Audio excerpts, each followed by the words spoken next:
Hello दोस्तों, तो कैसे हैं आप सब। जाहिर है अच्छे होंगे और तंदुरुस्त होंगे। दोस्तों, हम आज आप लोगों के सामने फिर इंजेक्शन मोल्डिंग से संबंधित एक नए टॉपिक के साथ जुड़े हैं। टॉपिक सिंपल है, इंटरेस्टिंग टॉपिक है। आज हम बात करने वाले हैं चार्जिंग टाइम या रिफिलिंग टाइम क्या होता है, रिफिलिंग टाइम में वेरिएशन क्यों आता है, रिफिलिंग टाइम को कैसे कैलकुलेट किया जाता है, रिफिलिंग टाइम के बढ़ने घटने या उसमें वेरिएशन आने पर पार्ट में क्या क्या प्रॉब्लम्स आती हैं, इस पे जिक्र करेंगे। दोस्तों, मेरे चैनल को सब्सक्राइब करें ताकि आप तक नई से नई मेरी जो वीडियोस अपलोड करता हूं पहुंचे और आपको अच्छे से अच्छे ज्ञान की प्राप्ति हो। अब वीडियो स्टार्ट करते हैं। रिफिलिंग टाइम क्या होता है, रिफिलिंग टाइम को कैलकुलेट कैसे करते हैं। दोस्तों, हम बात करने वाले हैं what is the refilling time और what is the charging time. दोनों सेम है।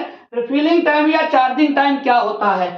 चार्जिंग टाइम वह टाइम होता है जब हम शॉर्ट साइज दे देते हैं पार्ट को भरने के लिए, नेक्स्ट शॉट के लिए स्क्रू उतना रिटर्न जाएगा, कितने टाइम में रिटर्न जाएगा स्क्रू, वो जो टाइम होता है उसे रिफिलिंग टाइम कहते हैं। पार्ट को फिल करने के लिए 50 mm शॉर्ट साइज की रिक्वायरमेंट है। अब ये एक बार स्क्रू इंजेक्ट कर दिया मटेरियल को, पार्ट फिल हो गया, पार्ट बन गया। दूसरी बार स्क्रू को रिफिलिंग होने के लिए, स्क्रू को चार्जिंग होने के लिए जितना टाइम लगता है, जितनी देर में ये 50 mm स्क्रू रिटर्न वापस हो जाएगा, वो जो टाइम होता है उसे बोलते हैं रिफिलिंग टाइम। स्क्रू को दी हुई पोजीशन तक या दिए हुए शॉर्ट साइज तक रिटर्न होने में जितना टाइम लगता है, रिफिलिंग होने में जितना टाइम लगता है, वह रिफिलिंग टाइम कहलाता है। रिफिलिंग टाइम को कैलकुलेट करने का फार्मूला क्या होता है, सिंपली आपको पता होना चाहिए शॉर्ट वेट और मशीन प्लास्टिसाइजिंग रेट। मशीन प्रति ग्राम पार्ट को कितने सेकेंड में प्लास्टिसाइजिंग करती है, प्लास्टिसाइजिंग रेट पता होना चाहिए। उसकी कैपेसिटी आपको पता होनी चाहिए, या आप उसके मैनुअल से ले लेंगे या मशीन के स्पेसिफिकेशन से ले लेंगे। तो इस फार्मूले में सिंपली रख देंगे, टाइम आ जाएगा। करेंगे जैसे मान लो 200 ग्राम का पार्ट है जिसका शॉर्ट वेट है 200 ग्राम और मशीन की जो कैपेसिटी है 100 है मान लो। इसको कैलकुलेट करेंगे तो आ जाएगा 2 सेकेंड आ जाएगा। 2 सेकेंड ये आ जाएगा रिफिलिंग टाइम।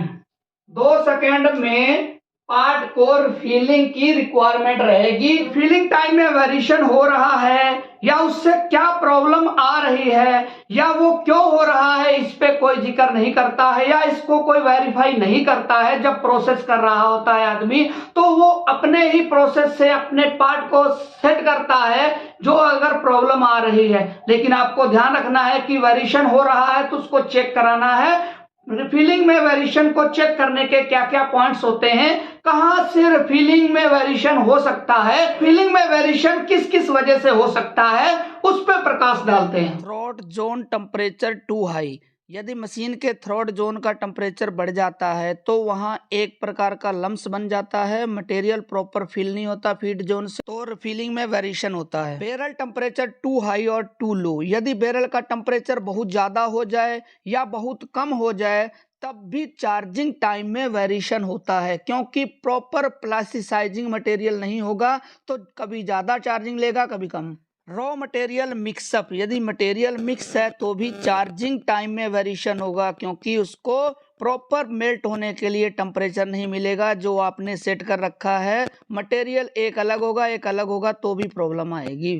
यदि मशीन का नोजल लीकेज है तो भी चार्जिंग टाइम में वेरिएशन आएगा, क्योंकि जब होल्डिंग लगेगी, होल्डिंग टाइम जब चार्जिंग के अंदर हो रहा होगा तब वो लीकेज हो जाएगा उतना और चार्जिंग टाइम में वेरिएशन आएगा। रिंग प्लंजर और स्क्रू डैमेज। यदि ये रिंग प्लंजर और स्क्रू डैमेज ही होगा तो चार्जिंग टाइम में वेरिएशन आने के पूरे चांस रहते हैं। Raw material is not as per barrel design and based. Raw material यदि आप बैरल के डिजाइन के अकॉर्डिंग नहीं यूज कर रहे हैं तो भी चार्जिंग टाइम में वेरिएशन आएगा। सक back and back pressure is not working properly. यदि सक बैक या बैक प्रेशर यूज नहीं हो रहा है प्रॉपर, तो भी इसमें प्लास्टिसाइजिंग प्रॉपर नहीं होगी, तो चार्जिंग टाइम में वेरिएशन आएगा। Due to injection time variation, यदि इंजेक्शन टाइम में वेरिएशन है, कभी ज्यादा मटेरियल फिल हो जा रहा है, कभी कम मटेरियल फिल हो जा रहा है, तो बचा हुआ जो मटेरियल है उसको चार्जिंग होने में कभी ज्यादा टाइम लगेगा, कभी कम टाइम लगेगा। इसलिए चार्जिंग टाइम में, रिफिलिंग टाइम में प्रॉब्लम आएगी, रिफिलिंग में वेरिएशन। सेम कंडीशन अप्लाई होती है due to cushion variation. Cushion variation होता है तो भी ये प्रॉब्लम आती है। Mould temperature not properly, mould temperature in the sense MTC का या एचआरटीसी का, दोनों का यदि टेम्परेचर मेंटेन नहीं है, सही से नहीं है, मटेरियल कभी ज्यादा फिल हो रहा है, कभी कम फिल हो रहा है, तो भी चार्जिंग टाइम में वेरिएशन आ सकता है। Use maximum barrel short capacity, यदि आप पार्ट को फिल करने के लिए बैरल की मैक्सिमम कैपेसिटी यूज कर रहे हो, 85 से ऊपर जा रहे हो, यानी कि 95-98 तक यूज कर रहे हो बैरल की कैपेसिटी, तो रिफिलिंग टाइम में वेरिएशन हो सकता है। रिफिलिंग स्पीड टू हाई और टू लो, यदि रिफिलिंग की जो स्पीड रहती है, चार्जिंग स्पीड जो रहती है बहुत कम होगी या बहुत ज्यादा होगी, तो भी चार्जिंग टाइम में वेरिएशन आने के चांस रहते हैं। Refilling pressure and refilling speed not working properly, यदि ये प्रेशर या स्पीड वर्क नहीं कर रही है, प्रॉपर स्क्रू को रोटेट नहीं कर रही है, तो भी चार्जिंग टाइम में वेरिएशन आने के चांस रहते हैं। Material sticking in the screw, screw के अंदर यदि मटेरियल स्टिक हो जाता है, कोई ज्यादा मटेरियल स्टिक हो जाता है, तो भी चार्जिंग टाइम में वेरिएशन आता है। Raw material is not feeding properly, यदि रॉ मटेरियल जो फीड जोन से जाता है वो प्रॉपर फीड नहीं हो रहा, तो भी चार्जिंग टाइम में वेरिएशन आएगा। मोल्डिंग में जो प्रोसेस कर रहा होता है बेचारा इंजीनियर या सुपरवाइजर, लाइन लीडर, वो बेचारा इतना थका हारा होता है, इतना परेशान होता है, इतना पेला जाता है कहीं भी, तो उसको ये चीजों पर ध्यान ही नहीं जाता है। छोटी सी चीज की वजह से भी इतनी बड़ी समस्याएं आ सकती हैं। पार्ट को प्रोसेस करने कई तरह से डिफेक्ट्स आ सकते हैं, उसे ये मालूम नहीं रहता है, बेचारा लगा ही रहता प्रोसेस करने में। तो इसका ध्यान आप जरूर दें कि रिफिलिंग टाइम को भी चेक करें, रिफिलिंग टाइम प्रॉपर है कि नहीं है, रिफिलिंग की वजह से क्या क्या समस्या आ सकती हैं, उस पर जिक्र करते हैं। चार्जिंग टाइम वेरिएशन के अंतर्गत आने वाले जो प्रॉब्लम्स हैं, डिफेक्ट्स हैं इंजेक्शन मोल्डिंग में, वो क्या क्या हो सकते हैं देखिए। पहला पॉइंट, सिल्वर मार्क आ सकता है। सिल्वर मार्क पूरा डिपेंड करता है स्क्रू के रोटेट पे। दूसरा पॉइंट, सिंक मार्क आ सकता है। सिंक मार्क अगर प्रॉपर प्लास्टिसाइजिंग नहीं होगा तो प्रॉपर होल्डिंग नहीं लगेगी, इसलिए सिंक मार्क आ सकता है। शॉर्ट मोल्डिंग भी आ सकता है। शॉर्ट मोल्डिंग इसलिए आ सकता है क्योंकि प्लास्टिसाइजिंग प्रॉपर नहीं होगा, ज़्यादा टाइम ले लेगा, कभी कम टाइम लेगा, तो स्क्रू के अंदर जो मटेरियल रहता है वो प्रॉपर मेल्ट नहीं होगा, प्रॉपर प्लास्टिसाइजिंग नहीं होगा, तो इंजेक्शन के समय कभी शॉर्ट मोल्डिंग हो जाएगा और कभी एक्स्ट्रा फ्लैशेस भी आ सकते हैं। ज़्यादा देर प्लास्टिसाइजिंग होगा तो मटेरियल पिन मार्क भी आ सकते हैं। रिफिलिंग टाइम के वेरिएशन में प्लास्टिसाइजिंग मटेरियल ज़्यादा देर रेस्टिंग करेगा, रेस्टिंग टाइम ज़्यादा बढ़ जाएगा उसका, तो ब्लैक स्पॉट आने के चांस रहते हैं।